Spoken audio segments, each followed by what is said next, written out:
बिस्मिल्लाहिर्रहमानिर्रहीम। अस्सलाम वालेकुम। कैसे हैं आप सब लोग? उम्मीद करती हूँ कि सब खैरियत से होंगे। तो आज हम बनाएंगे ढाबा स्टाइल आलू दाल चना रेसिपी, जिसे हम तैयार करेंगे घर के सादा और कम मसालों के साथ, बिल्कुल सादा तरीके से। मेरी इस रेसिपी को अगर आपने ट्राई कर लिया मेरे तरीके से, तो इसका जायका और खुशबू हमेशा याद रहेगी। उम्मीद करती हूँ कि ये रेसिपी आपको बहुत ही पसंद आएगी। इसकी तैयारी के लिए हम लेंगे सबसे पहले एक रेगुलर बर्तन और इसमें हम डाल देंगे दाल चना।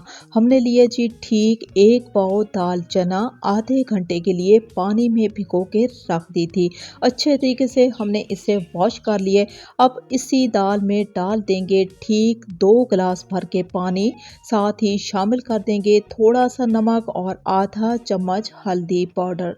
चम्मच का इस्तेमाल करेंगे। हल्दी और नमक को दाल में अच्छे तरीके से मिक्स कर देंगे। मिक्स करने के बाद जी हम लगा देंगे ढक्कन और दम वाली आंच पे 2 से 3 उबाल आने तक पकने देंगे। अभी हम चेक कर लेते हैं, तकरीबन 3 उबाल आ चुके हैं, तो हम चूल्हे को फ़ौरन से ऑफ़ कर देंगे। ऑफ़ करने के बाद दोबारा से ढक्कन लगा देंगे और इस दाल को इसी पानी में थोड़ी देर के लिए रहने देंगे। अब आ जाते हैं जी इसकी स्पेशल तैयारी की जानिब। तो इसके लिए हम लेंगे ठीक 1 कप भर के घी या कुकिंग ऑयल। साथ ही हम इसमें शामिल कर देंगे 3 स्लाइस में कटी हुई प्याज। प्याज को हमने इतनी देर तक फ्राई करना है कि इसके कलर को डार्क नहीं करना। जो ही प्याज का कलर हल्का सा ब्राउन होगा, तो हम फ़ौरन से चूल्हे को ऑफ कर देंगे।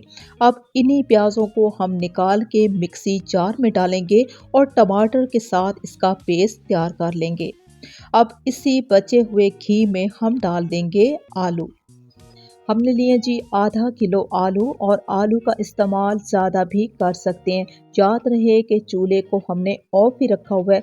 अब इन्हीं आलूओं में हम डाल देंगे थोड़ा सा नमक। आधा चम्मच लेंगे चिकन पाउडर, जिसका लाजमी इस्तेमाल होगा। आधा चम्मच लेंगे अदरक पाउडर और आधा चम्मच लेंगे लहसुन पाउडर। इस रेसिपी को हम थोड़ा सा आसान कर लेंगे ताकि बनाने में आसानी होगा। अब हमने क्या करना है जी, स्लो फ्लेम पे इन तमाम पिसे हुए मसालों को आलू के साथ फ्राई कर लेना है। फ्लेम को तेज़ नहीं करना। जो ही आलू का कलर चेंज होगा, तो खुशबू बहुत ही अच्छी सी आना शुरू हो जाएगी।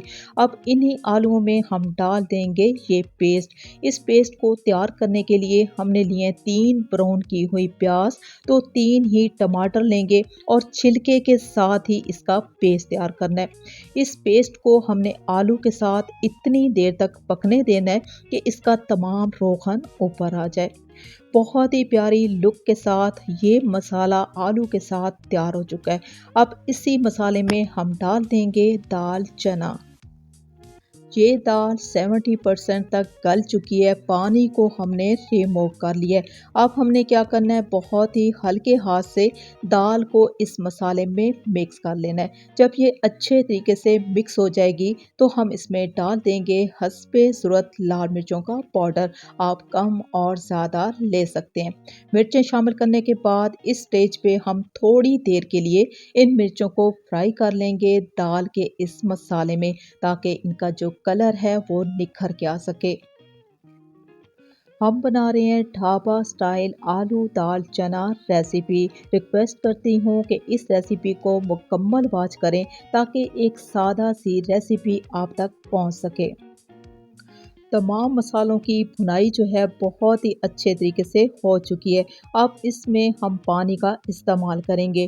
पानी का बहुत ज़्यादा इस्तेमाल नहीं करना। 1 गिलास भर के पानी लेंगे। अगर आपने आलू दाल चना की इस रेसिपी को हल्के से शोरबे के साथ रखना है, तो 2 बातों का ख्याल रखना होगा। एक तो पानी का इस्तेमाल थोड़ा सा ज़्यादा करेंगे, और दूसरा आलू की जो कटिंग है वो छोटी नहीं करनी, हल्की सी बड़ी करेंगे। हरी मिर्चें शामिल करने के बाद ढक्कन लगाएंगे और मीडियम आंच पे इतनी देर तक पकने देंगे कि इसका पानी खुश्क हो जाए। फाइनल लुक के साथ आप देख सकते हो कि तमाम रोगन ऊपर आ चुका है। अब इसके जायके को डबल करने के लिए हम इस पे डाल देंगे बारीक कटी हुई हरी मिर्चें। आलू दाल चना की ये रेसिपी और मेरे बनाने का तरीका आपको अच्छा लगा हो तो रिक्वेस्ट है कि मेरे चैनल को सब्सक्राइब कर लें और मेरी वीडियो को लाइक और शेयर ज़रूर कर दें, क्योंकि आप लोगों का प्यार ही हमारी सपोर्ट है। इसी के साथ ही मैं आपसे इजाज़त चाहूँगी। अल्लाह हाफिज़।